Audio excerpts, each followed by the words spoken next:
Hey, good afternoon, everybody. This is the Tool Farts. I'm Chuck. I'm looking on the better look at the 204. Look at this hair. Look, just look at all that. Just what a good looking guy. You know, Tomorrow I got, that forehead is so big it should be called a five head. now I got to stick it outside. Your mom's already been negative. I Yeah, you know, your hairline used to be around right here, and now back here. And when I look in the mirror, I start seeing the head up there. and my hairline used to be about here, and now it's up here. And I mean, look at all that back there. Used to have a hair all up in there. And then I'm going to have to go get a haircut tomorrow. The next day or whenever, the next couple of days. So as you can see, I'm growing mine out. I'm trying to get it longer on the sides, and then I'm gonna, get it to where it's just a little bit longer. Just trying something different. And also, because it's November, no shave November, I got rid of the goatee. But I left this little soul patch, so I didn't shave. So I'm growing out my beard for no shave November.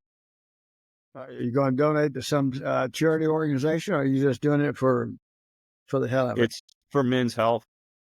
Yeah. What, they want my whiskers? What are they going to do with my whiskers? No, KSAT 12.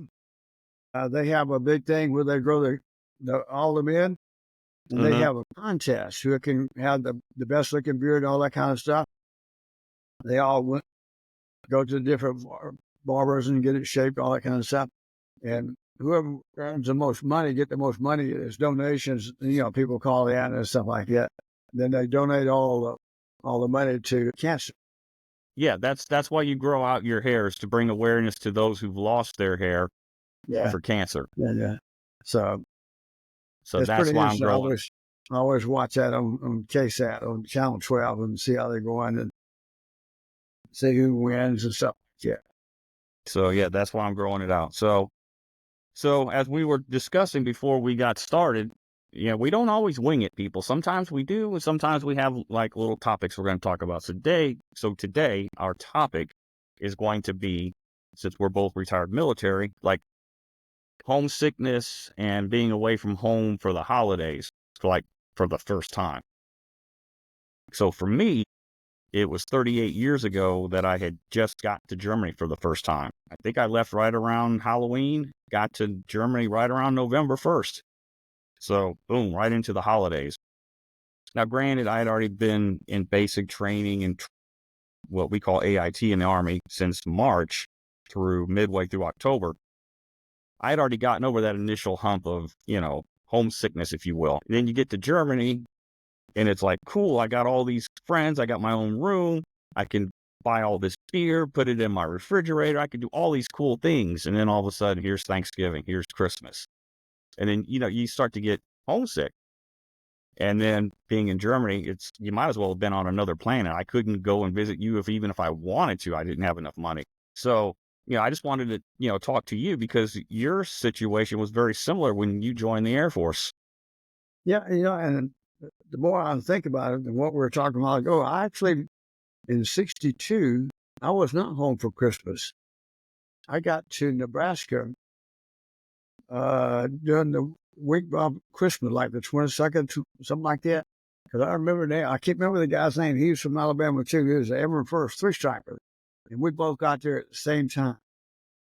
So we had to sign in, but they'd already, they kind of shut down for the holidays and the admin and stuff like that. So we had all the way Christmas and New Year's to kill time, do whatever we wanted to do with it, stuff like that. So for me, it wasn't as bad because I had somebody that was from Alabama, and he was from the country too. He was a country boy like me. But you're right, being away from home that first time is really a big deal. Of course, add about 3 feet of snow to it. I had frozen then. But the positive thing, the one good thing out of it, you know who the very first entertainer star I ever saw? Mel Tillis. Yep. Jerry Lee Lewis. January 1st, 1963 at the Sheraton Fontanelle Hotel, Omaha, Nebraska. I don't know why, but he and we got a hotel room down there that weekend. Of course, we didn't have a whole lot of money. Mostly, he spent most money, I think, probably. But got a chance to see him there. So that wasn't as bad, but yeah, but getting away from home those first couple of times really are tough. Makes you appreciate what you have. Absolutely. Yeah. It's like I said, I mean, I wasn't like homesick crying. You know, you fly over with people that you were in training with, and then you get to Germany, and then it's like the whole group gets split apart. You know, they call these two, three, four names and get on the bus, you're going over here. And you three, you're getting on the bus and you're going over there. And that was happening to a whole bunch of us. But there was a group of about 8, 9, 10 of us at most. And nobody was calling our names. And I guess I had the courage to go up and ask one of the sergeants. I said, hey, everybody, you all keep calling names. And we see a sign for 21st replacement detachment, but our orders say 5th Signal Command. He's like, what? Come here. And, you know, we walk back to his little desk here and he grabs my orders and he looks at them and he said, who else has got these kind of orders? And I pointed over to my friends and then they came over and he gets on the phone. He starts calling some this and that. And next thing you know, man, we're on a bus going halfway across Germany. You guys were in the wrong place at the wrong time, right? Yeah. So get this. So I flew to Germany in my Class A's because one, I didn't want to get them all wrinkly and whatnot, stuffing them into my duffel bag. And two, you know, being a proud soldier, just getting out of training, you know, got to look good. Yeah. And I get to Nuremberg, where my company headquarters was, get off the bus, and then I realize I grabbed the wrong duffel bag. My duffel bag went up the road about 60 miles, and I had somebody else's duffel bag. So it was maybe 2 days before we got to swap duffel bags. So I was walking around in my dress uniform. I think I went to the BX or the PX rather in the Army. It's a PX, post exchange. I think I bought a pair of jeans and a T-shirt and obviously some tennis shoes or whatever. Because or did I have? No, I had one duffel bag that was mine. I had 2 duffel bags. I only had half my duffel bag, one half, and then the other half went away. So I did have clothes, but yeah, not a very auspicious start, as you can tell. Do you remember your Being a first Christmas soldier tree? in my life, my first Christmas tree, I don't remember. Obviously, I remember mine. It was a pine tree. Your mom still raving about that, and because we didn't have many Christmas trees. I mean, we had stuff, but we didn't normally put up a Christmas tree and stuff like that. But I remember one year, I think it must have been about 15, something like that.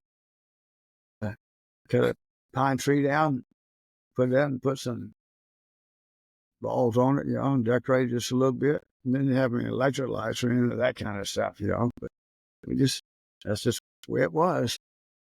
As Charlie Pride says in his song, that's the way it was in 1951. I believe it. But you think about those things, and your mom and I were talking about it the other day. We didn't have a pot to pee in. When we got married, I think my base salary was like $92, something like that. Of course, when you get married, I made another stripe, so I got a little bit more money. Then when you get married, you get that housing allowance and stuff like that. But we always found a way. We always made sure we got the things we wanted to get, and you and your sister didn't always get what you wanted to get, but we tried to make sure you got most of the stuff you wanted to get. But that's just the way it was, I believe you.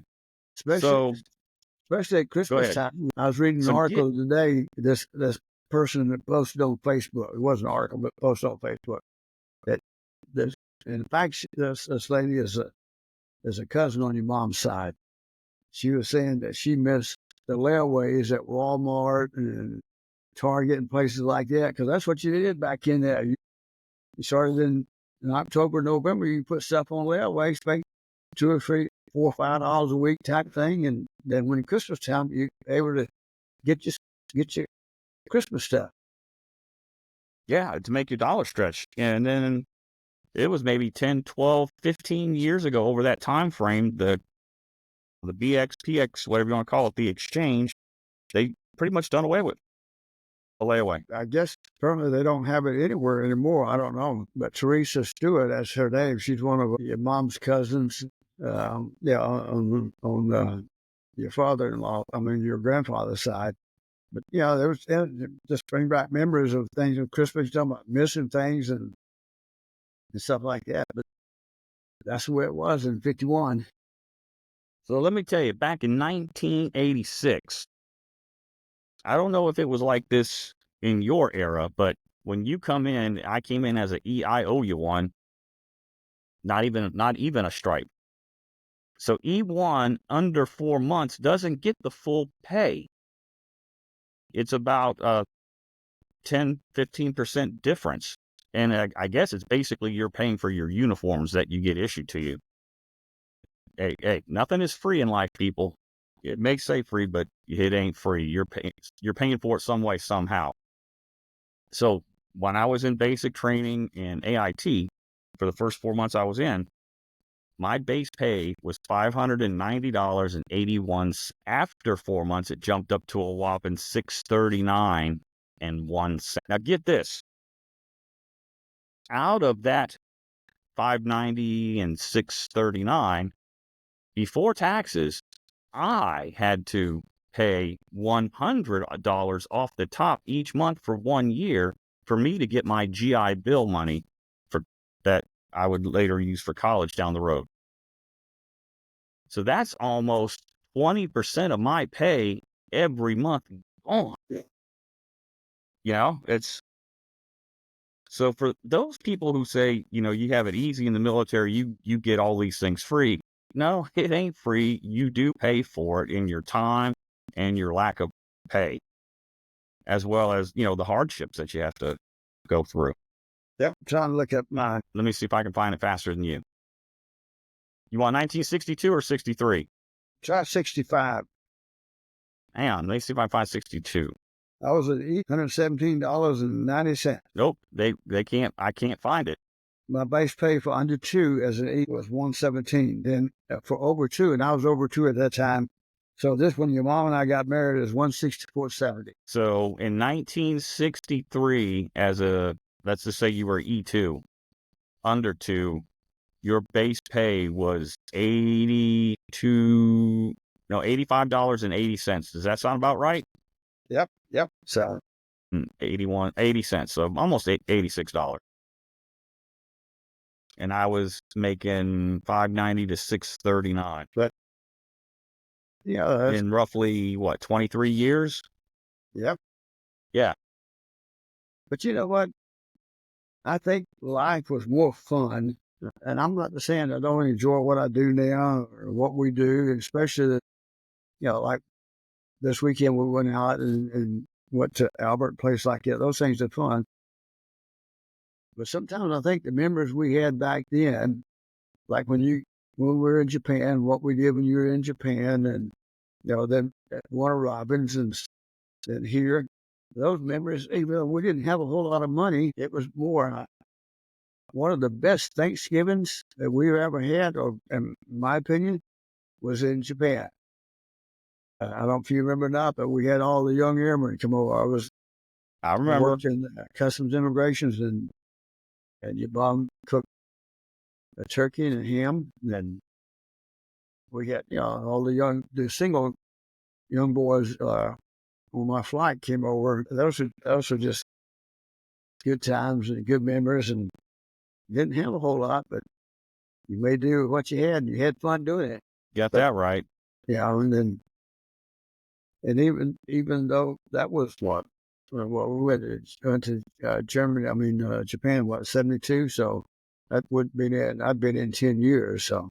Yeah, it's amazing, and you kind of lose track of it and you forget about it, but there's little things every now and then that remind me to think back on these things. My youngest daughter, she's senior year, but so many of the things that she's going through for the first time in her life. Now I've got 30 some years on her of life experience and been there and done that. But people need to realize, for the younger generation, this is the first time they're doing a lot of these things. And it is. And it's scary, and they have the same feelings that you had back then. You're right. Very scary, because the fear of the unknown is what gets you. I think most young adults, they're trying to make the right decision. not sure which way to go and stuff like that. Just a little bit afraid to take out that little bitty step to get out there to get to the next step. It's pretty frightening, and I think probably it's harder nowadays than it was back even in your days. Yeah, it probably is. And it seems like the more we're connected with social media, the more we're disconnected. Absolutely, because I think it comes down to channeling one particular thought or process, and if you're not really careful, you get caught up in that one thought or that one process instead of taking in several different, and getting the whole picture. You get kind of channeled in one direction, and sometimes I think that's the way the media wants it to be. Good. So anyway, So, what topic do you have for today to share with us? well, we went to Albert, Texas yesterday, Or or Saturday? Saturday, not yesterday, but Saturday. Actually, that was a pretty fun trip. When you go to Albert, it's like going to Lukenbach, right? There ain't nothing there? Nothing different. They got a dance hall and you got An ice house. a nice house and they got a food truck and you got some big oak trees. Boy, those oak That trees oak are tree was huge, big. aren't they? You couldn't even put you and I and our wives probably could barely put our arms around that thing. It was so wide. Yeah. And the ones hanging off has been like 40 feet long hanging down and stuff like that. But it was really nice. Albert originally was called Martinsburg. Did not know Texas. that. Yep. It originated in, let's see. Actually, it became part of Gillespie County, which actually back in the day was part of Bear County and, let's see, I get this, Travis counties. I did not know that. They broke off. When you see, and we do, we can see, you can see when you go out that part of the country how the Travis County and Bear County could kind of tie into that area. December 15th, 1847. Petition was submitted to Gillespie County. In 48, it became formed from Gillespie as from Bear and Travis counties to their own little town. The first settlers moved down there about 1877. Okay. In 1982, Martinsburg got a new post office and a new name. It was named after Albert Lukenbacher. His wife built the post office. She named it after him because they had moved from Lukenbach to Albert.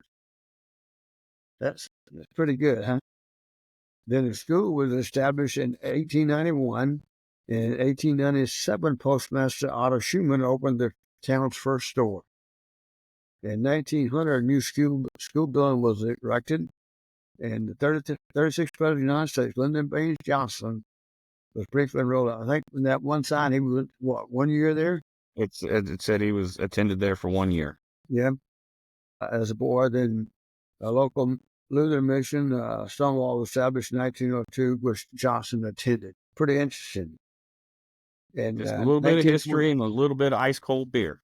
Yeah, and in 1925, they had 50 people as a resident, and only 4 in 1964, and 25 in 72. Now they don't have but like 5 or 10. Anyway, in 2004, Bobby Cave, an insurance broker, he bought Albert for $216,000. He built a tavern in the style and stuff like that on the side of the town's former general store after investing $500,000.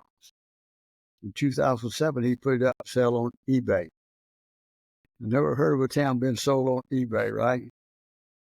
With a reserve price of $2.5 million. Then 2009, the town was carved up and sold again. This time, with an asking price of $883,000. And then the parcel containing about 12 acres of this town, purchased by the Isley family out of Austin. And then he redid the death hall and all that kind of stuff. But pretty interesting when you go back and read the history and stuff. But Yeah.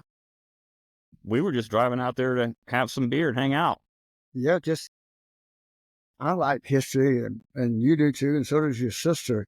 When you start looking at a lot of history note in that area, a lot of German towns and folks, stuff like that. That was It was fun. And that wedding was pretty nice too.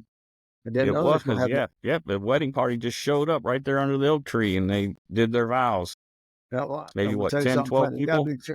You gotta be careful what you ask, right? When we were over there, this one lady came by, spoke to me, I said, Was that your daughter's wedding? She said, No, it's my sister. I said, No, to myself. That mean for think I thought she was that old, but So next that's time, just say, "Is that your sister?" And if it's the mother or the daughter, then it's that's the second time I made a mistake like that. One time when we were at Maxwell in Montgomery, Billy and Ed, I can't remember the last name, but they were good friends of ours.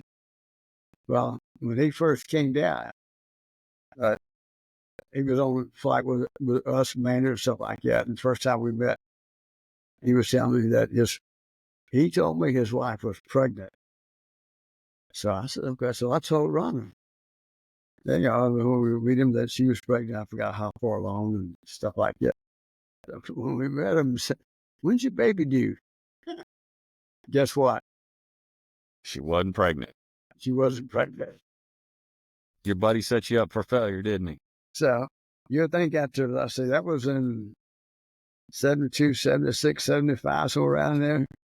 So you think I would learn not to ask that type of question again, but I'm falling in that trap again. So Nah, we don't learn. that's funny, but it's probably not funny. And I don't think she thought anything about it because after the conversation, she just walked off. Said, "No, that's my sister," and stuff like that. So where'd we go after we left? We went to was it Milam and Green and Milam and Green two Distillery. ladies on there. Heather Green is a master blender, CEO, and founder of that. Before joining the company, she honed her whiskey blending skills while evaluating Scotch whiskey for the Scotch Malt Whiskey Society in Scotland. Okay. And before around, and she worked numerous distilleries around the world before coming, bringing the town to Milam Green in 2018. So it's only about 6 years old. And I think we were talking about that. You were talking about whiskey got to be so old before you can distill it, or you got older company or something. Well, I was talking about bottled and bond in particular. Yeah. I don't think there is a particular age statement. I know for bottled and bond, I think it has to be either 2 or 4 years, but I don't think there's an age requirement for bourbon as a whole. Okay.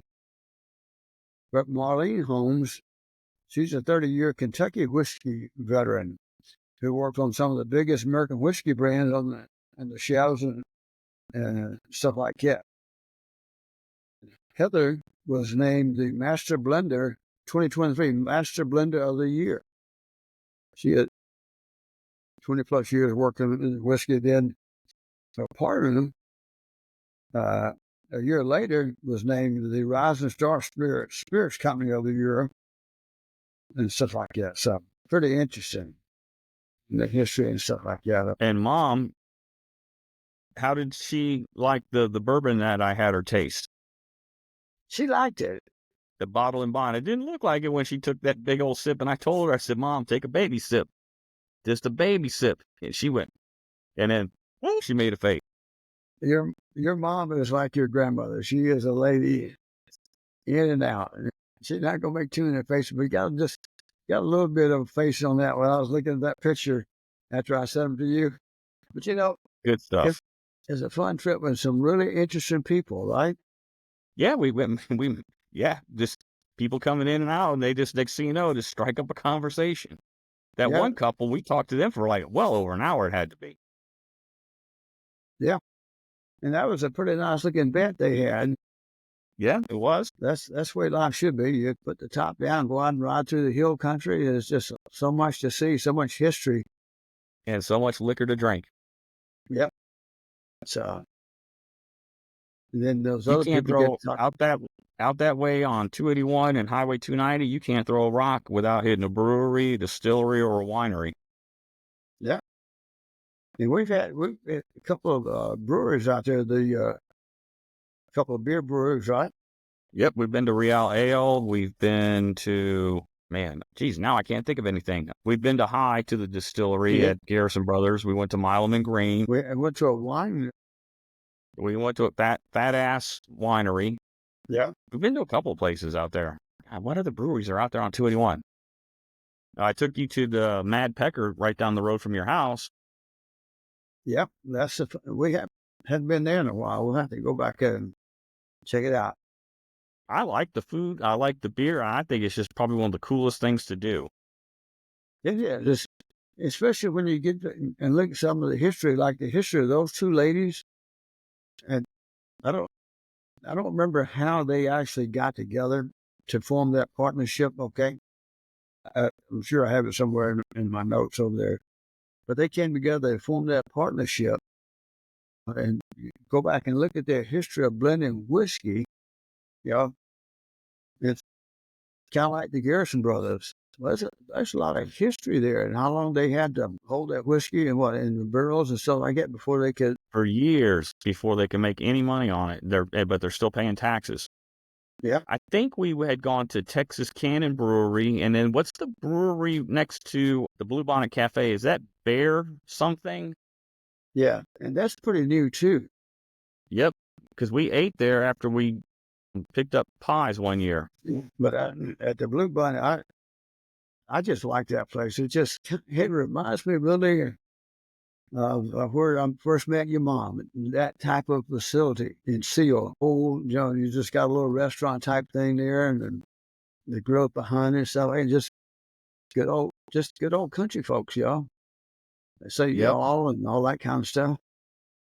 Bear King Brewery, that's the name of it. Yeah, And in not Fredericksburg, I'm sorry, Helotes, Bernie. In Bernie, we've been to Cibolo Creek Brewery, and there was one other place we went to in Bernie. yeah, We've been to a few. In yeah, Long Tab Brewery here in San Antonio. We went yeah, to Long Tab. yeah. It was pretty nice. Yeah, Special Forces veteran put that Yes. thing together. So we'll have to get a couple more trips before it get too cold here. Oh yeah, definitely. That was a fun. We left about the right time. The only difficulty for us was I wasn't sure what the traffic on 1604 was going to be. They had some road closures, stuff like that. So play it safe. I just took 410 to 281 and came back down into your area over that rather than trying to fight the traffic on 1604 because you never know when those road closures are going. You Just gotta use get Google off and Maps. It'll tell you if there's traffic or not. yeah. So but it was easy. It was fun. I enjoy that kind of stuff. I like the scenery to and from those different areas. Seeing all the farm communities and the houses. So it just takes you back in time. It does. It takes me back in time. You didn't live too much of that time. No, I didn't, but I saw some of those old places. Well, we're at that hour. We're at that half hour mark. Yeah. One of these days, me and you got to make a trip back down the Seal, just me and you, let nobody know we're there. Get a car and start riding around. Go down to Cottonton, Pittsview, and Hurtsboro. Hatchet, Hurstburg, and all those places around. Just me and you All right. talking about, see some of the old time places like that. So that way we don't have to worry about doing anything except what we want to do. Nothing You got it, personal old timer. to the family. But and You got it. the other thing we need to do, we will get back into the Birmingham area. We need to get the Warriors and go over to your old great grandfather's place out there where your Uncle Ed he bought that place, and now that Doyle, his son, has it and stuff like that, and he fixed it up. Those were good old days. I remember going to Papa Burns' house to get water. You had to go down behind the hill, and he had a ice house that kept water that flowed back there. That's where you got your water from. That's where they kept most of their meat and stuff at. But it was cold in the backside of that mountain. Good old days. Yep. All right, old fart. Let's wrap it up. We're about 34 minutes here, getting something from your Aunt Carolyn. I want to give her a shout out and Uncle Bobby and to your cousins in California and to your daughters and my Yep. granddaughters. And to the listeners in Canada, Australia, New Zealand, we had last month. Brazil, we had quite a Switzerland, pretty good contingent of people listening around the world. Yeah, give us a shout out. Let us know what you want us to talk about. Sometimes rambling. Yep, All right. Well, get that homework done so you don't get behind again. you got it. All right. All right, bye everybody. Y'all take care. Love you guys. All right, See love you, ya. Dad. All right, bye.